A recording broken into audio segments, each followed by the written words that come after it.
Well, I think he's not afraid to throw it. He'll come back and he'll throw an interception, but he'll come back and he'll dial it right back up again. And so I think that's one of the positive things that you see in a young quarterback who's not afraid. He has confidence in his ability, and I think that the one thing that we got to do is we got to come out and we got to start fast, and get some basically like we did against Carroll. Defense, I was very, very proud of the way that they played. They played hard. Credit Carroll College, but that wasn't in my mind a 49 to 12 game. I think the defense played really, really hard. I think offensively we moved the ball in between the 20s as good as anybody in the country. But when you get in the red zone, we got to be able to capitalize on things, and that's not what we weren't able to do that. And so really been stressing this week to be able to put a complete game together. Offensively, go out and do what we do.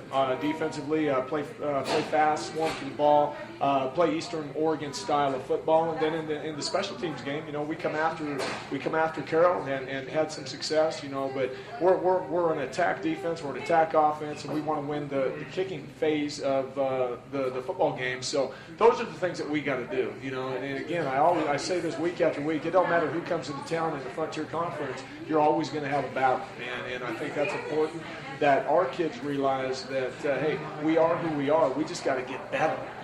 We got to get better. We got to play a complete football game together and learn from our mistakes.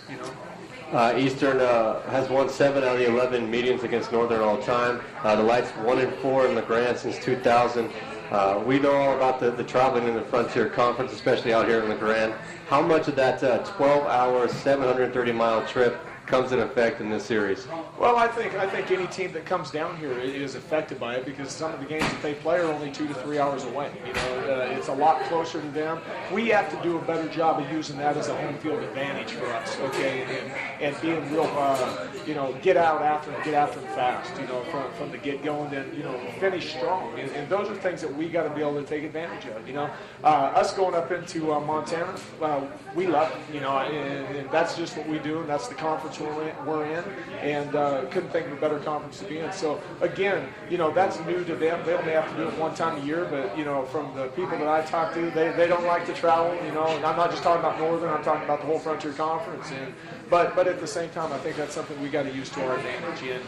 But with that being said, I know Northern, I know Coach Sampson, they'll have those guys ready to play, and they'll be playing hard and fast for 60 minutes. The team that doesn't turn the ball over, the team that can run the football, and the team that can, make big plays on defense, it's easy for me to say, because that's what everybody says. That's the team that's going to win, Very, very, very evenly matched football game, what I like to call a fair fight. Right. Let's go ahead and look at the last time you guys met against Northern. It was in Havre last year. It was 20-0 in the second quarter, but Eastern made a 37-0 run and ended up winning that one 37-20. What kind of guys do they got coming back from that team? Well, they got a lot of guys coming back from that team. They got a couple defensive ends that I think are two of the best in the conference. They got motors on that won't stop. A little bit of everything happened in that game last year up in Havre. The wind was blowing like 100 miles an hour. We couldn't throw the ball. And we had some people that wouldn't pull the trigger in that game. So we got some other people that wanted to play, and I think that's kind of the difference. After the halftime adjustment tune-up that they got, then they went out there and decided to play, and I think that's kind of where we are a little bit right now. We're just a good football team trying to get better. They have a bunch of young kids coming down here that, hey, you know what? They'll bring their A game to Eastern Oregon. I mean, they want to continue to show why they play football in the state of Montana. I really believe that. Now, we talked about their offensive line, very good, and their freshman quarterback. You just mentioned 2 defensive ends they have. They picked off Comac last week at Montana Tech 5 times and forced a fumble. They held the Diggers to 297 offensive yards. They've only given up 20 points all season, so their defense is very good as well. Oh, they fly around. That's the one thing that I think they do such a great job of with their front seven. The box guys, is what I like to call them, is that they get pressure on the quarterback. There's not a lot of standing pat the ball time. You got to be able to throw the ball on time. you know, and you got to be able to mix it up. You know, you just can't stand back there, because if you do, they're good enough on the edges to condense that pocket, and then the guys inside. I mean, they got a couple linebackers inside that can run and can play. You know, so very good, well coached defense too.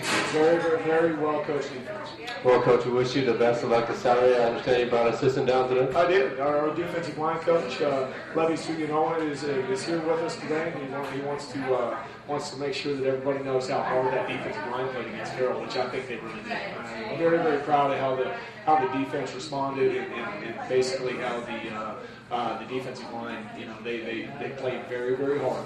And they need a lot of credit. They're only going to get better. You know, we got a bunch of guys on that side of the ball that all they want to do is play football, and the more that they play together, the better they're going to get. So, very true. A lot of big days ahead for this Eastern football team. Again, Coach, thank you for coming by. Let's go ahead and bring your assistant up here. Again, the Mountaineers playing on Saturday at 1 p.m. at Community Stadium against Montana State Northern. The Lights coming in 1-1 on the season. Very young team. It'll be a great football game. Kickoff again at 1 p.m. Coach, welcome. Welcome. Now, the first question I asked everybody on the show: do you have a favorite item at Benchwarmers? I'm not a frequent visitor of Benchwarmers. Okay. Well, a little plug. I don't know if that's a good or bad thing. A little plug for Benchwarmers, 25-cent wings after every Mountaineer home victory, so this is the place to be. Coach Murray last week mentioned Mirror Pond as his favorite Benchwarmer item, so we hope to get you in here a little more. Get some of those sweet potato fries. You look like a sweet potato fry kind of guy. Yeah. So, Coach, let's talk a little bit about what you do at Eastern Oregon University. What's your position, and what do you do for the football team? I am the defensive line coach for Eastern Oregon University. I've been there, this is my second year. I coached a great group of guys there. We switched defenses from the Eagle Flex last year to a 4-3 this year, partly because we've been able to get some guys in the middle, bigger bodies who can move a little bit. So it's been a challenge switching defenses here, but it's been good. It's worked out for us. How about your background? Tell the fans a little bit about where you're from. I'm originally from American Samoa, born and raised. I went to University of Colorado, played a little bit of football. We're bringing a little bit of validity here to the Pac-10. I saw that validity on Saturday against Cal. Yeah, we got the Pac-10 right where we want them. Okay. And I spent a few years in the United States Army and coached a lot of high school football, and I'm glad to be here. What kind of guys Coach Camp and coach with? I'm sorry? What kind of individual is Coach Camp to work with? He's a great individual, competitive head coach. The biggest thing when I had my interview with Coach Camp, and I say it all the time, is the fact that he cares for his players. He takes care of the kids, he's mentoring them, and much like how he wants his staff to be. So we follow that. We've had a rough couple of last weeks, and his biggest thing to us is our coach Matt. Make sure we're mentoring the kids, make sure we're coaching them up, and make sure we get them where they are. Now, I can't say it as well as you do, but how about the differences of LeGrand and the American Samoa? Not much difference except for the snow. The altitude. Not much difference. The temperature. Yeah, I imagine. Now, you got Montana State Northern coming this weekend. Talk a little bit about what they're bringing to the field. They bring a team that's upgraded a lot from last year. Obviously, they have some injuries. A very impressive offensive line. They've got a quarterback back there who can run around a little bit and make some plays. He'll make some mistakes, but he's all about the next play mentality, where he'll make a mistake, come back, and then he'll throw an interception and come back and hit a 70-yard ball and a touchdown. So we've got to do a better job of keeping him in the pocket and then stopping the run. Well, Coach, we wish you the best of luck Saturday, and thanks for coming by. Hey, thank you. We'll go ahead and bring Coach Keith Scarlett up to the headphones.